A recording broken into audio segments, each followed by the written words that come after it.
supports. And the explanation here is that this correlation that we have here is that you have these structures here, and it's this bridging bond that's the kinetically critical bond that's involved in the oxidation reaction. And as the substrates, which again could be titanium, aluminum, silica, decreases the electronegativity, the electron density on this bridging oxygen increases, thereby making it more basic and easier to break CH bonds during methanol oxidation. So this is the picture that's emerged by looking at both supported metal oxides. So we wanted to further understand this on a fundamental level and to develop model systems that allow us to better probe this interaction of, for example, vanadium with the substrate. And this led to a work by another student, a doctor who's graduated now, Dr. Xingtao Gao. And the objective here was the following, was to make a model system. Since titanium was such an effective substrate here, this for pure TiO2 is important. This for silica, you can see you get orders of magnitude and enhancement per reaction, per site. Okay, so this is the reaction data is normalized per vanadium site. We decided to probe this to design a system where we first would lay down a monolayer of titanium on the silica substrate. Then, using titanium isopropoxide, oxidize this, calcine this to make this titanium monolayer, and then come back in the second preparation step and put down a vanadium overlayer on top of this titanium. And with Raman and the techniques that we have, and since silica is so inert, we can actually monitor all these vanadium-titanium interactions in this bilayer. So this model bilayer system allows us to get a better understanding of some of these interactions that are going on here. So first let me show you about the titanium silica. Here's the in situ Raman spectra for titanium silica system. This is pure silica. This is Raman signal as a function of the wave number here. And what you have, this is a silica. Silica has some vibrations, and particularly this SiOH vibration here. And one of the things we have to make sure that titanium was really dispersing as a monolayer. And it turns out with Raman spectroscopy, it's very easy to do that because titanium tends to crystallize as anatase. And the Raman sensitivity for anatase is extremely high. And you can see as we increase the titanium content, the first time we see anatase, which is just a trace of it, is this lattice vibration of TiO2 anatase of 155 wave numbers. What this tells us now is that below 15% titanium on the silica, we have only dispersed titanium species. There is no crystal structure at all. And if you look in this region here, we see first of all that as we increase titanium on this silica substrate, the OHs are consumed. Titanium is obviously titrating these hydroxyls. And we see two new bands here around 919, 915, and another one here around 1080, due to the silica-oxygen titanium bonds being created on this surface. And so indeed we have achieved a two-dimensional layer of monolayer of titanium on silica below 15% titanium and aluminum. To get additional information about this titanium layer, we look at UV-Vis near-infrared diffuse reflective spectroscopy. In the overtone region of the near-infrared here, you can see again, you can also pick up the silicon hydroxyls, and you can see that they are being consumed very, very quickly as you put, it's not labeled, but as more and more titanium is put onto this material. And here is in the UV-Vis region, at low loadings of titanium on silica, you see this broad feature here. This is due to isolated TiO4 units. It gives a transition here. Okay? As you put more and more vanadium on, you can look at bulk TiO2, which is this curve here, you see there's a peak growing in this region. This region here is due to more highly coordinated titanium and polymeric titanium species on the surface. And this is also confirmed by in situ X-ray studies that were done. So the picture that emerges, I just want to talk about the dehydrated part. I don't want to talk about there's moisture here. So the picture that emerges is that at low loadings, we have isolated monomers of titanium on this silica. And as you approach monolayer at higher loadings, you start forming higher coordinated titanium, but also with bridges, with polymeric titanium. The next, now that we've made and characterized this titanium overlayer, I now want to put a vanadium on top of that, as I schematically showed earlier. And shown here is what happens when you put vanadium on this is 15% titanium silica sample with various amounts of vanadium being deposited on it. And again, this is the Raman spectra. And what you see here is that there's a peak growing in above 1030 wave numbers. This peak is due to the VO double bond. And crystals of E205 have a peak at 994 over here. Again, we have no crystals of E205. But what we're doing is we're anchoring the vanadium indeed on top of the titanium as a bilayer. Okay. What you'll see that also here, notice that as we put the vanadium on here, you see there are two new peaks, 637 and 248. This is due to the bending mode of this bridge, VO titanium, and this is the symmetric stretch of the VO titanium bond. So not only do we have the isolated vanadium species here, but we also are bonding them to the titanium, but not exclusively, because this peak here, if you look very carefully at 608, is due to a ring structure of this, in the silica, and vanadium is also bonding to this simultaneously. So that peak is sort of going away at the expense of this peak rising. But the point is that the vanadium is dispersed, and it is coordinated to titanium. And here's one more in situ Raman spectra. And in this case, we vary the titanium content. And the reason I wanted to show you here is in one case, I have no titanium here. And you see this very sharp band due to isolated, which is basically this species I'm looking at. What we're looking at is this double bond vibration. That's what this sharp peak is here. And I notice that the same peak is also present even if I have a monolayer titanium underneath it. This is a very important observation and conclusion because it shows us that we have the exact same structure in both cases, whether I put vanadium directly on the silica surface or whether I put it over a titanium monolayer. And I've shown this here schematically. So the picture that we get is that vanadium is bonded to titanium. You clearly see these vibrations. And sometimes it's also bonded to the silica adjacent, and sometimes it can sit on top of a polymerized layer of titanium.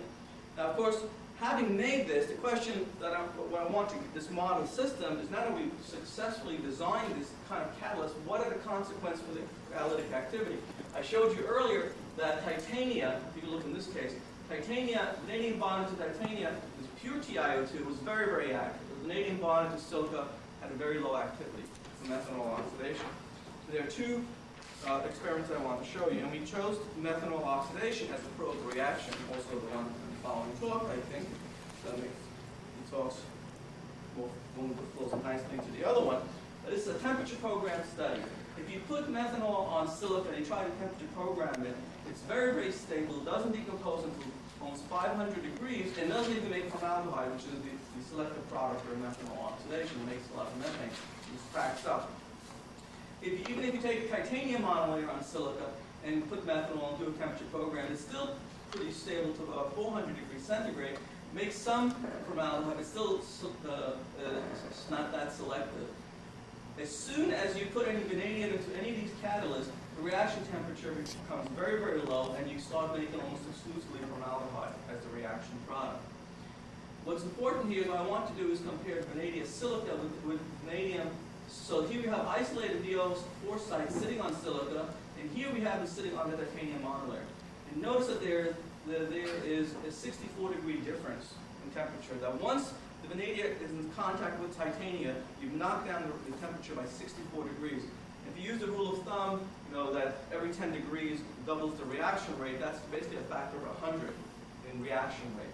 But this catalyst is 100 times more active than this, and I'll show you that in steady state. Just by creating a VO titanium bond. And it doesn't have to be any special titanium whatsoever.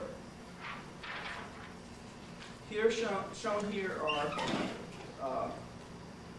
the last thing is that I wanted to say here is that even though, notice that the titanium monolayer decompose the exact same temperature as pure TiO2 anatase, which is Rubia's support. So it didn't make a difference whether the titanium was anatase or rutile or amorphous.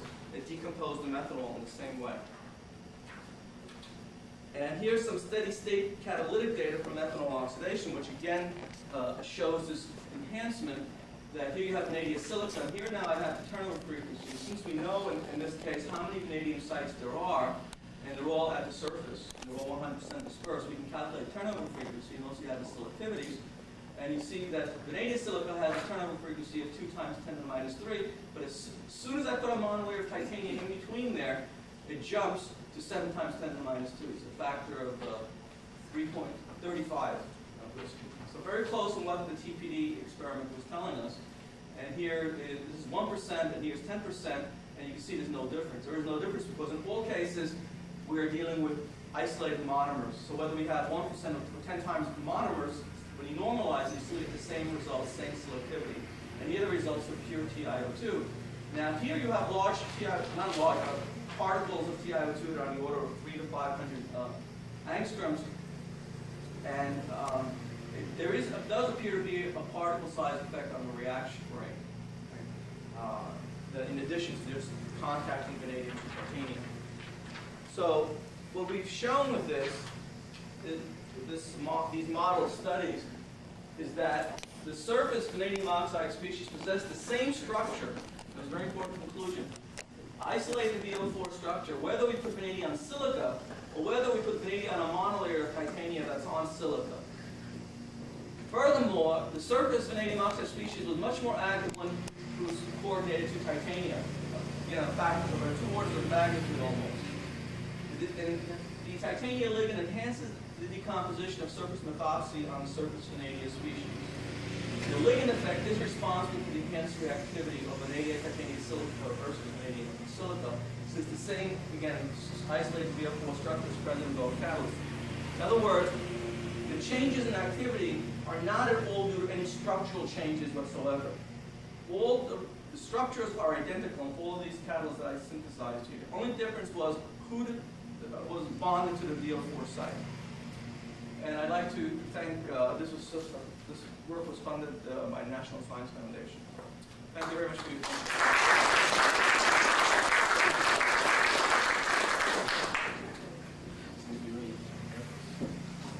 Answer some questions.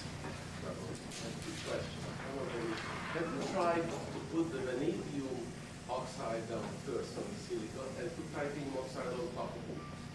Can't do it. It'll be displaced. So there are subtleties that I did not elaborate upon.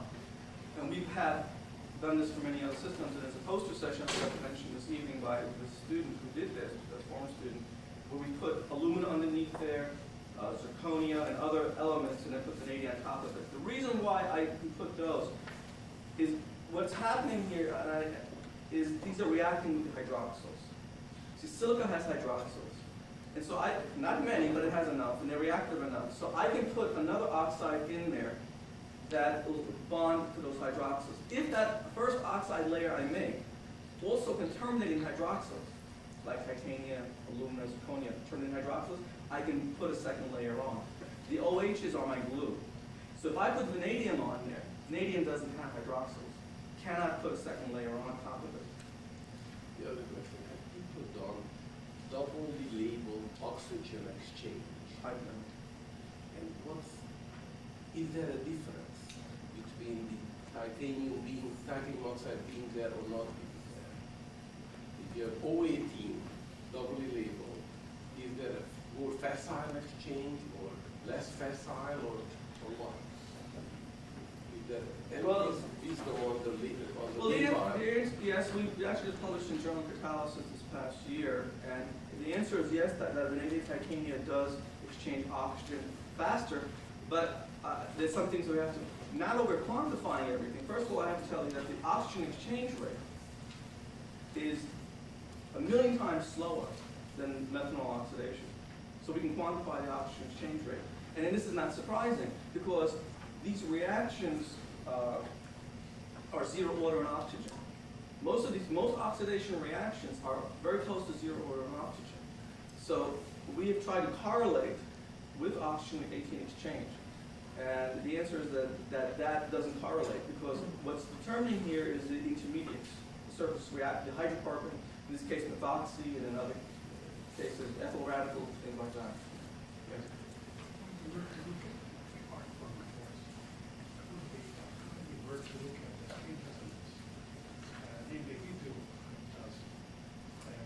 Surface, which is known as heat formulas, naturally. And because the interaction with titanium can change the concentration of that. That's very significant. But we've also looked at this, some work in collaboration with Professor Haber. And I've also, the nice thing about the UV-Vis is that you can actually monitor vanadium-4 transition on looking at vanadium-5, what's going on, and going along the same lines. What we find is that the catalysts are basically +5. I mean, they're 99% +5 under reactive conditions, so it makes sense since there's zero order on oxygen. And so the vanadium-4 sites are a very small minority, and they're only going to be on the surface. Oh yes, yes. Oh, and everything's on the surface here, the way I've made it. Yeah, but they just, you know, the bottom line is that the vanadium is oxidized, and oxygen exchange is a very slow. It's not, you know, affecting the reaction until the surface is oxidized. Yes. And in the run aspect for vanadium oxygen double bond, when you include vanadium, the titanium we find this is shifted. And from 1081 to 1031, low even number shifted. How to understand this? Yes, I'll tell you. So vanadium oxide, titanium is bound oxygen shifted. I'll tell you why. It's actually sensitive. There's a secondary effect. There's a very weak secondary effect here, and it has to do with who the ligand is. Okay, and I have to tell you how sensitive this is. This less than 10 wave number shift corresponds to 1/100th of an angstrom. We actually calibrated this. This is 1/100. This 10 wave number shift here corresponds to 1/100th of an angstrom lengthening of this bond. Okay, and so it's very, very small. Yet, because the peaks are so sharp, and our resolution, our spectrometer is very high resolution. We have about 1 wavelength resolution. You can see this. The higher value is when it's bonded to silica. Okay, and as I put titanium underneath the vanadium, it shifts towards 1033. If I have pure titanium, the peak is at 1031. Okay, so this subtle shift, very small amount, are due to who I'm bonding it to. Okay, so that's another question, Jose. You show very impressive data on the oxidation of methanol to formaldehyde in this system. And can you comment about how can we extrapolate the learnings from this system to the iron molybdenum? And how will this compare? That's another lecture, but we've done that too. Okay, it turns out the same thing. That we make it long story short. It turns out, even in the mixed oxides, iron molybdate, the surface is molybdenum. There's no iron on the surface in a steady state reaction conditions. And what the iron is acting as is a ligand, and it enhances the redox of molybdenum compared to itself. So if you look, what we've done is we've actually calculated the internal pure MO3 and iron molybdate. And what you find is that iron molybdate is maybe 7 times more active per molybdenum on the surface than is pure MO3 for the active site on molybdenum. So this is a very, very general phenomenon, not only in support of metal oxides, but also in bulk mixed oxides, which I didn't have that chance to do. So thank you for the question. Yeah, in going back to the iron molybdenum, you mentioned that iron is not in the surface. Molybdenum is on the surface. So iron is It's underneath. It's acting like a support. So that what you do is you have the iron molybdate phase, but the surface is enriched in molybdenum.